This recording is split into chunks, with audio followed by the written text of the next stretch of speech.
Денеска ми беше задоволство да бидам тука во Куманово со многу граѓани, со многу луѓе кои што успеав да ги сретнам и да поразговарам со нив за нивните проблеми, за нивните мигнувања, за она што им е потребно и за она што треба да се направи понатаму во градот Куманово, особено сега во пресред на локалните избори, она што е потребно од новата локална власт која што е во доаѓање. Она што можеме да го забележиме во изминатиот период во Куманово е дека самите представници на СДСМ кажуваат дека во градот владее урбана мафија. Кандидатите, партиските кандидати на СДСМ јавно зборуваат дека ако тие бидат избрани за кандидати за граначалници и ја добијат довербата од граѓаните, ќе се справиле со урбаната мафија која што толку многу години нивната партија ја негува, а и самите тие во својство на функционери на СДСМ ја негуваат. Така што дојде време кога самите челници на СДСМ во Куманово јавно зборуваат дека има урбана мафија и кажуваат дека ако сега пак победеле како партија, дека ќе почнале да ја рушат урбаната мафија во Куманово. Пред малку се сретнав и со личност и приде одека од Куманово која што е една од жртвите на урбаната мафија, која што платила 40.000 евра во зграда во која што не добива стан, не добива имотен лист и на собствениците на зградата, односно инвеститорите, практично ништо не им фали, судени за нешто, слободно се шетаат, измамиле најмалку 12 фамилии и се е тоа нормално тука во Куманово. Така што овде одамна се зрели нештата за промена на власта и тоа го гледам и од контактите со граѓаните и од комуникацијата со нив и наистина мислам дека по локалните избори овде ќе има не само темелна промена, туку и многу работа за подобрување на нештата кои што се случуваат овде во Куманово.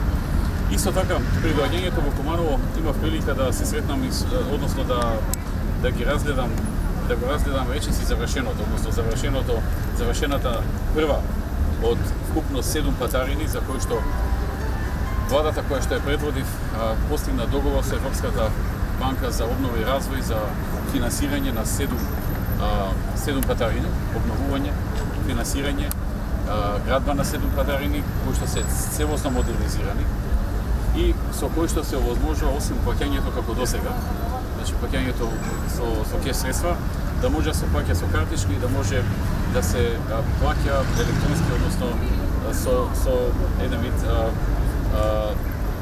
винјети, односно начин на кој што не треба да застанува возилото, туку со самиот факт што има налепница на стаклото на шоферчевната, рампата се отвара и тој не мора ни да застане. Така што оваа модернизација ќе помогне многу, затоа што често пати кога има шпицови на гужви, доаѓа до застои, до многу чекање на возилата. Сега на овој начин ќе има драстично забрзување и дефинитивно модернизирање. Тоа е проект кој што го обезбеди владата на ВМРО ДПМН, беше во самиот финиш кога ја напуштивме владата, сега застанав да погледнеме заедно со промнешниот министер за транспорт Владо Мисајловски и со уште неколку наши представници да погледнеме како изгледа кога е завршено. Тоа е веќе завршено, но се уште не го пуштаат во употреба. Се надевам дека нема и патарината како и автопатиштата да ги држат една година дена завршени, а не пуштени во употреба, само за да покаже дека и тие нешто се работи. Значи тоа е една прва сериозна, озбилна, крупна модернизација на патарините во Македонија. Ова е првата патарина која што се завршува и која што ќе обезбеди побрз транспорт, побрзо завршување на сите обврски и не чекање на место некогаш и по 10-15 минути кога има големи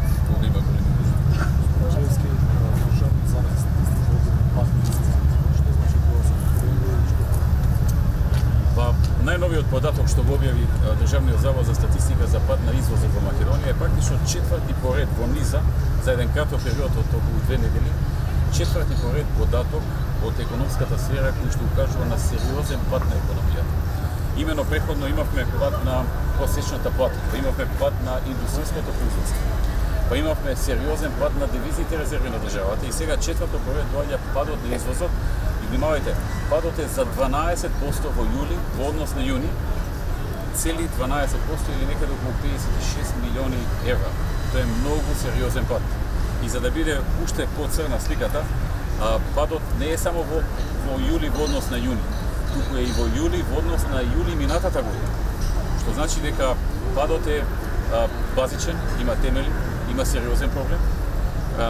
Во времето во кое што ние работевме, освен во годините кога имаше крупна финансиска криза во светот или пак во Европа. Во сите други години секогаш имавме растови, и тоа многу сериозни растови на извозот. Сега веќе почна нова ера во Македонија. Ера на пад на извоз. При толку донесени нови компании, нови фабрики, отворени нови домашни и така натаму да дојде до пад на извозот.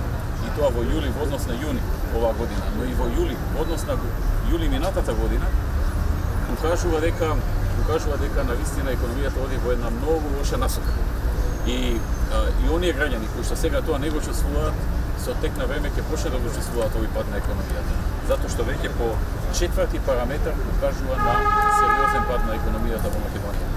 Исто така интересно е што падот на извозот оди паралелно и со зголемување на увозот. Ако ги споредиме јули годинава и јули минатата година, доаѓа и до зголемување на увозот, а има пад на извозот, што укажува на сериозни проблеми во економијата и навистина се покажува дека оваа влада нема капацитет, нема начин, нема план како да ја води економијата и државата напред. Дефокусирани се од економијата и не се заинтересирани за нејзин напредок или пак за отворање на нови работни места. Се фокусираат за прашања кои што не ги засегаат толку многу граѓаните, но тие дали некој ветување некаде пред некој што ги донел на власт и сега на тоа се фокусираат. Навистина жалосно е ова што се случи.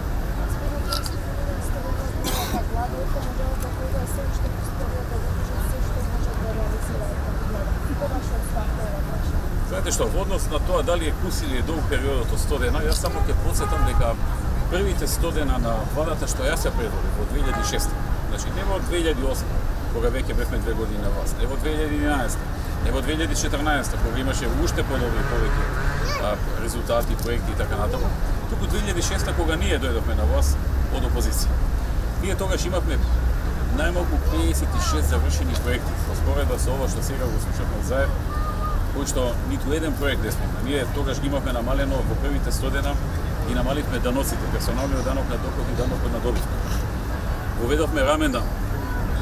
Го намаливме данокот ДДВ за земјоделските производи и земјоделската механизација од 18 на 5%. Воведовме субвенции за земјоделците.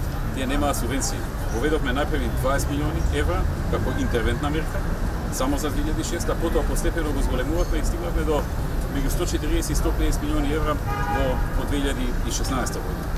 Понатаму, во првите 100 дена успеавме да ги направиме сите подготовки и да го отвориме јавниот меѓународен повик за трет мобилен оператор, кој што успеа и подоцна донесе 70% намалување на цените на телефонските услуги.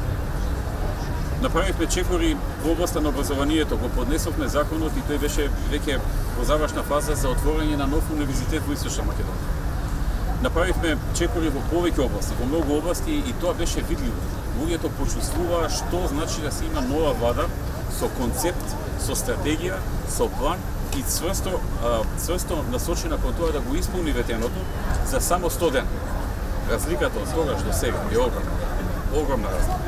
И верувам дека граѓаните ќе се потсетат на тоа што ние го правиме во првите 100 дена и тие што го прават. Инаку релативно е прашањето дали е тоа многу или е малку.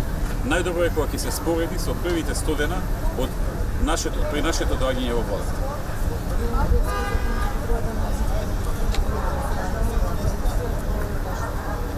Значи, што се однесува до законот за јазиците, јас не знам што точно е нивната поента. Дали Заев сака сега пред избори да ги злоупотреби чувствата и емоциите на албанските граѓани во Македонија или пак тоа му е нешто договорено со други. Но јасно е дека свесно одат со неуставен закон, за кој што се свесни дека понатаму било кој во државата да поднесе иницијатива до Уставниот суд, ако судот суди согласно Уставот и правично, тој закон ќе падне. И навистина се чудам дали тоа го прави самиот Заев, сега пред избори да си поигра со чувствата на албанските граѓани или пак се прави договорено со други.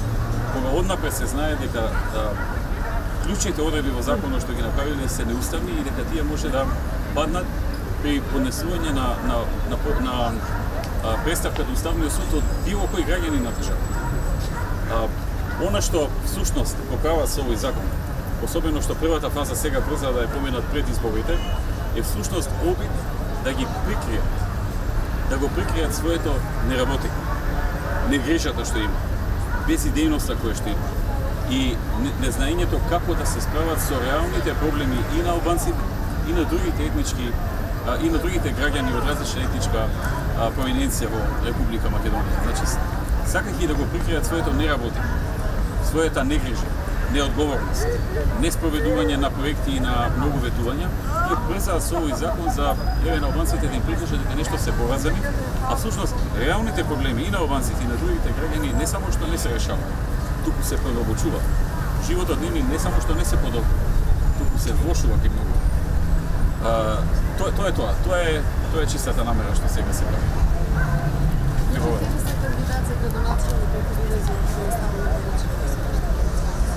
За Старо Нагоречене ќе одлучиме во наредните неколку дена. Во наредните